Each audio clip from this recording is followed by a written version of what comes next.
जय हिंद। स्वागत है आपका हमारे इस YouTube चैनल में।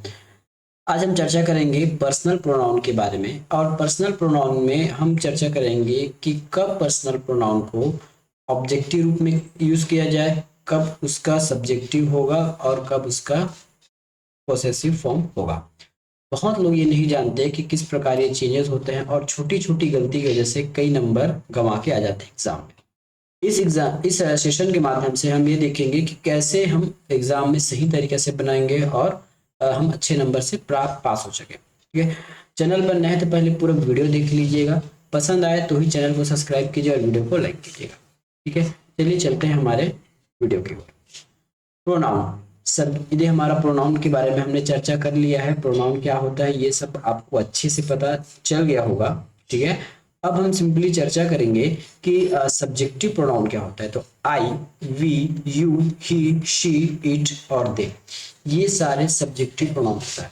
और जो लोग इंग्लिश के बारे में बहुत कम या नहीं जानते उनके लिए बेसिक वीडियो ये होगा। ऑब्जेक्ट, सब्जेक्ट प्लस ऑब्जेक्ट एक वर्ब है। किसी भी सेंटेंस का, किसी भी वाक्य का एक वर्ब होता है ना। यदि उस वाक्य में वर्ब है तो ये फिक्स है कि उसका कोई ना कोई सब्जेक्ट होगा। वर्ब मतलब होता है क्रिया, और उस क्रिया को करने वाला सब्जेक्ट होगा। और उस क्रिया के बाद जो भी होगा या फिर क्रिया के बाद जो भी लिखा होता है, उस क्रिया का जिस पर प्रभाव पड़े जो भी हो, उसको हम ऑब्जेक्ट कहते हैं। ठीक है, तो जो वर्ब के पहले होगा वो सब्जेक्ट होगा। यदि वर्ब के पहले केवल इतनी ही चीजें आ सकती है, यदि हम प्रोनाउन के बारे में चर्चा करें तो वर्ब के पहले सब्जेक्ट के रूप में केवल I, we, you, he, she, it और दे आ सकता है। ठीक है, अब वर्ब की बात चर्चा करें तो वर्ब की बात हम ऑब्जेक्ट के रूप में यूज करेंगे। तो ऑब्जेक्ट के रूप में क्या यूज कर सकते हैं, ये है देखिए। आई के लिए यदि मुझे ऑब्जेक्ट के रूप में यूज करना पड़ेगा तो मैं मी यूज करूंगा। वी के लिए अस यूज करूंगा, यू के लिए यू ही रहेगा, ही के लिए हिम है, शी के लिए शी है, इट के लिए इट और दे के लिए सॉरी शी के लिए हर है। ठीक है, और ये होता है हमारा प्रोसेसिव एग्जेक्टिव, ये हमारा एग्जेक्टिव है। एग्जेक्टिव के बाद हमेशा यह एक नाउन लेता है या फिर एक ऑब्जेक्ट लेता है। ठीक है, इसके बाद आपको एक ऑब्जेक्ट या फिर नाउन देना अनिवार्य होगा। ये है हमारा पोसेसिव प्रोनाउन। यदि कोई अधिकार क्षेत्र दिखाना है ना, यह मेरा है, तुम्हारा है, जो भी है ना, हम सबका है, मेरा है, तुम्हारा है, सबका है, उसका है, इसका है, इस प्रकार की कोई शब्द आएंगे तो वो पोसेसिव प्रोनाउन के अंतर्गत आते हैं। और इसके बाद कभी भी ऑब्जेक्ट या फिर नाउन का उपयोग वर्जित है। बस इन तीनों को बातों को जान लीजिए, सारी चीज आपको आसान लगेगी। सबसे पहला देखेंगे, यदि कोई प्रोनाउन कि वर्ब के सब्जेक्ट रूप में आए तो वह सब्जेक्टिव केस लिखा जाता है। कहने का मतलब, यदि किसी प्रोनाउन को यदि हमें सब्जेक्ट के स्थान पर लिखना है, एज अ सब्जेक्ट यूज करना है, तब हम उसका सब्जेक्टिव केस या सब्जेक्टिव फॉर्म को यूज करेंगे। एग्जाम्पल के लिए देख लीजिए, हमारा सब्जेक्ट केस क्या है और ऑब्जेक्ट केस क्या है। आई का मी, ठीक है, वी का अस, इस प्रकार के शो। अब हम चलते हैं, he went to Delhi by train. Sentence का सिंपल स्ट्रक्चर होता है सब्जेक्ट, वर्ब और ऑब्जेक्ट। ठीक है, यहाँ पे वेंट एक ऑब्जेक्ट है और सॉरी वर्ब है, और वर्ब अपने पहले हमेशा सब्जेक्ट ही लेगा।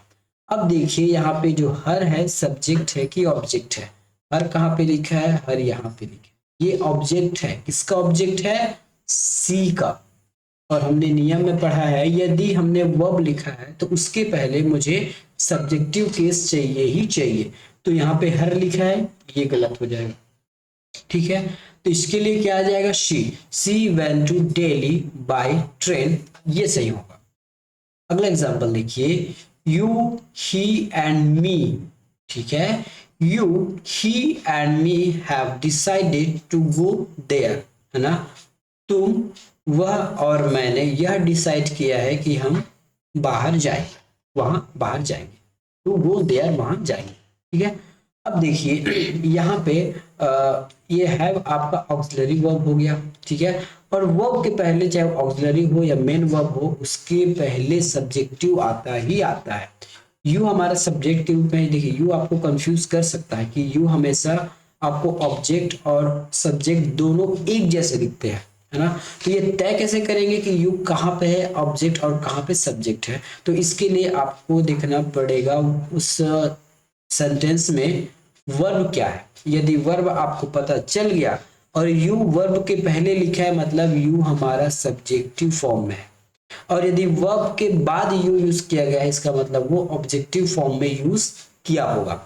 ठीक है, यहां देखिए यू ही एंड मी, ठीक है, तो यू ही तो अब सब्जेक्टिव केस में तो लिखा ही है, देख लीजिए ये यू और ये ही, लेकिन ये जो मी को ऑब्जेक्टिव केस में क्यों लिखा गया है, क्योंकि इनके पहले भी हमारा वर्ब है, साथ में ये कॉमा से सेपरेटेड किया गया, इसका मतलब वो सेम फॉर्म आएगा। यदि ऑब्जेक्ट ऑब्जेक्ट है तो ऑब्जेक्ट आएगा, सब्जेक्ट है तो सब्जेक्ट लिखना है। चूंकि यू और ही हमारा सब्जेक्टिव फॉर्म में है इसलिए भी इस मी के लिए मुझे सब्जेक्ट चाहिए। मी का सब्जेक्ट होता है आई, तो मैं यहाँ आई लिखूंगा। ठीक है, तो ये सेंटेंस गलत हो गया। नीचे सही करेक्ट लिखा हुआ है you he and I have decided to go there. तो इस प्रकार से आपको सब्जेक्ट और ऑब्जेक्ट पहचान के लिखना होगा। ये आपके 1 नंबर के प्रश्न में नो एरर या फिल इन द ब्लैंक्स के रूप में पूछा जा सकता है। आगे देखते हैं, यदि कोई प्रोनाउन किसी वर्ब के ऑब्जेक्ट के रूप में लिखा गया है तो ऑब्जेक्टिव केस में लिखा जाता है। सीधी सी बात है, यदि कोई प्रोनाउन हमारे ऑब्जेक्ट के वर्ब के बाद उपयोग किया गया है तो वो हमेशा ऑब्जेक्टिव फॉर्म में लिखेगा। इससे पहले हमने देखा यदि वर्ब के पहले होगा तो वो सब्जेक्टिव फॉर्म में होगा, अब यहाँ वर्ब के बाद होगा, वर्ब के बाद ऑब्जेक्टिव होता है तो वो हम प्रोनाउन को ऑब्जेक्टिव केस में लिखेंगे। ये देखिए सेम चार्ट जो पिछले स्लाइड में आपने देखा, सी लव्स ही, ठीक है। क्वेश्चन को आराम सेंटेंस को आराम से पढ़िए और पहचानिए, क्या इस सेंटेंस में आपको कहीं भी वर्ब दिख रही है। लव मतलब प्यार करना और प्यार का मतलब होता है क्रिया, है ना। ये लव्स है, सी लव्स सी, ठीक है, सी लव्स सी मतलब मुझे यहाँ वर्ब दिख गया और वर्ब के पहले तो शी है ही, अपने जगह सी है। वर्ब के बाद मुझे ऑब्जेक्टिव फॉर्म चाहिए इस प्रोनाउन का, ठीक है। तो क्या ही अपने आप में ऑब्जेक्टिव है? बिल्कुल नहीं, ही हमारा सब्जेक्टिव केस है और इसका ऑब्जेक्टिव हो जाता है हिम। इसके हिसाब से ये पहला सेंटेंस गलत, सेकंड सही होगा। She loves him, the fisherman saved I. देखिए इस सेंटेंस में आपको वर्ब ढूंढना है। वर्ब हमने देख लिया सेव्ड, वो चाहे किसी भी फॉर्म में रहे, first form, second form, past participle, present participle, जो आप बोले, है ना, जैसा बोले, पर एक वर्ब होना चाहिए। वर्ब हमको दिख गया, वर्ब के बाद ये आई लिखा गया है। आई क्या है? आई मेरा सब्जेक्टिव केस है, तो आई नहीं होगा, उसकी जगह होगा मी, तो ये गलत हो जाएगा, ये सही होगा। ठीक है, द फिशरमैन सेव्ड मी। ठीक है, अगला सेंटेंस पढ़िए, the teacher taught the last night. The teacher taught the teacher taught the last night। ठीक है, हमको ये taught, ये हमारा वर्ब हो गया, taught मतलब पढ़ाना। अब देखिए हमको taught के बाद हमको ऑब्जेक्ट चाहिए, हाँ ऑब्जेक्ट चाहिए और प्रोनाउन का ऑब्जेक्टिव केस चाहिए। यहाँ पे लिखा गया है दे। अब इस चार्ट को मिलाइए, इस चार्ट के हिसाब से ये दे हमारा सब्जेक्टिव केस है जबकि देम हमारा ऑब्जेक्टिव केस है दे का। इस प्रकार ये दे वाला सेंटेंस गलत हो जाएगा। The teacher taught them last night, ये सही होगा। ठीक है, तो इस प्रकार के आपको छोटे छोटे एग्जाम्पल से आपको बनाना है। ये बहुत छोटे छोटे एग्जाम्पल हैं, बस आपको सिखाने के लिए कि किस प्रकार से सही और गलत हो सकता है। बुक में आपको इतना ज्यादा डिटेल देखने को नहीं मिलेगा। अब अगला हमारा रूल कहता है कि लेट इट और प्रपोजिशन एंड जिरंड, इसके बाद हमेशा ऑब्जेक्टिव केस आता है। ये आप गांठ बांध लीजिए। लेट लिखेंगे, आपको कहीं भी इट दिखाई दे दिया, प्रपोजिशन दिखाई दे दिया, चाहे कोई भी प्रपोजिशन हो, ठीक है। आगे हम सारी चर्चा करेंगे, प्रपोजिशन, एडवर्ब, सब चीज चर्चा करेंगे। लेकिन मैं ये आशा करता हूँ यदि आप इंग्लिश पढ़ रहे हैं तो आपका बेसिक कुछ तो फिक्स होगा, बेसिस आपको कुछ आता होगा प्रीपोजिशन किसे कहते हैं, ठीक है। तो जहां भी आपको कोई प्रीपोजिशन दिखे, इट दिखे, लेट दिखे या फिर कोई जिरन दिखे, इसके बाद हमेशा ऑब्जेक्टिव केस का उपयोग किया जाना चाहिए। चलिए अब हम यहाँ पे चर्चा करते हैं। ऑब्जेक्टिव केस का आपको चार्ट मिल गया, क्या होता है objective case, me, us, you, him, he, her, it, them, ये होना चाहिए। अब देखिए सबसे पहले हो गया है लेट आई कम, लेट आई कम, लेट के बाद हमको क्या चाहिए, ऑब्जेक्टिव केस। आई क्या है, आई तो मेरा सब्जेक्टिव केस है, ये गलत है, तो ये सही हो जाएगा लेट मी कम, ठीक है, लेट मी कम। उसके बाद हुआ लेट मी स्पीक, ये भी सही है। क्या मी मेरा ऑब्जेक्टिव केस में है, बिल्कुल सही बात, मी मेरा ऑब्जेक्टिव केस में है। She is staring at me, यहाँ पे एट आपको दिख गया है ना, बाकी सेंटेंस को फिलहाल छोड़िए, आपको यहाँ पे एक प्रपोजिशन दिख गया जो एट है, और एट के बाद हमको ऑब्जेक्टिव केस चाहिए ही चाहिए। मी लिखा है, मी ऑब्जेक्टिव केस है, बिल्कुल सही बात, बिल्कुल सही है। सी इज स्टेयरिंग एट आई, आई कैसे हो गया, बी की जगह आई हो ही नहीं सकता, गलत। She comes to class with him, है ना, she comes to class with him. अब विथ हमारा प्रपोजिशन है, प्रपोजिशन के बाद मुझे ऑब्जेक्टिव केस चाहिए, हिम ऑब्जेक्टिव है क्या, बिल्कुल है। यदि इसी के जगह यदि ही लिखा होता तो ये बिल्कुल गलत होता, है ना, हिम लिखा है, बिल्कुल सही है। Talking to her is pleasant, talking to her is pleasant, देखिए टॉकिंग टू हर, ये टू मेरा क्या चीज है, ऑब्जेक्टिव केस, सॉरी ये हमारा प्रीपोजिशन है, ठीक है, और प्रीपोजिशन के बाद मुझे ऑब्जेक्टिव केस चाहिए, तो ये मुझे हर मिल गया, बिल्कुल सही बात है।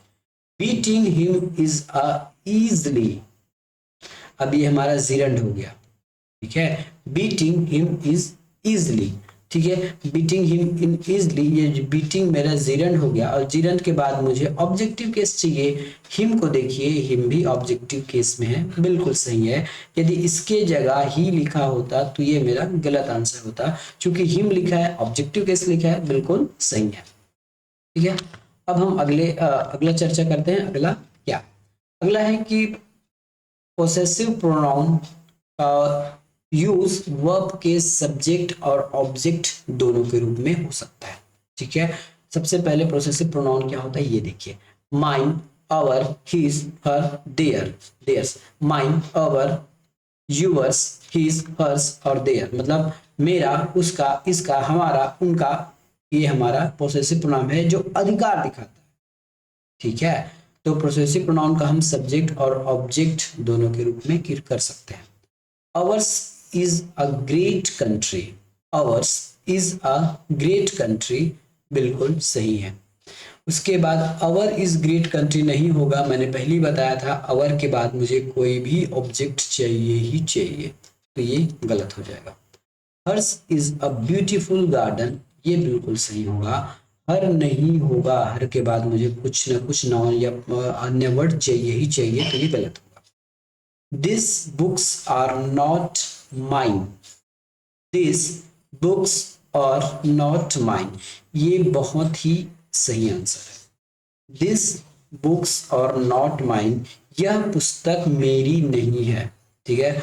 बहुत लोग, आप लोग कंफ्यूज हो जाओगे जब एग्जाम में ये दोनों चीज आपको पूछा जाएगा, क्योंकि माई मतलब भी मेरा ही होता है, ठीक है, माई मतलब भी मेरा ही होता है और माइन मतलब भी मेरा ही होता है।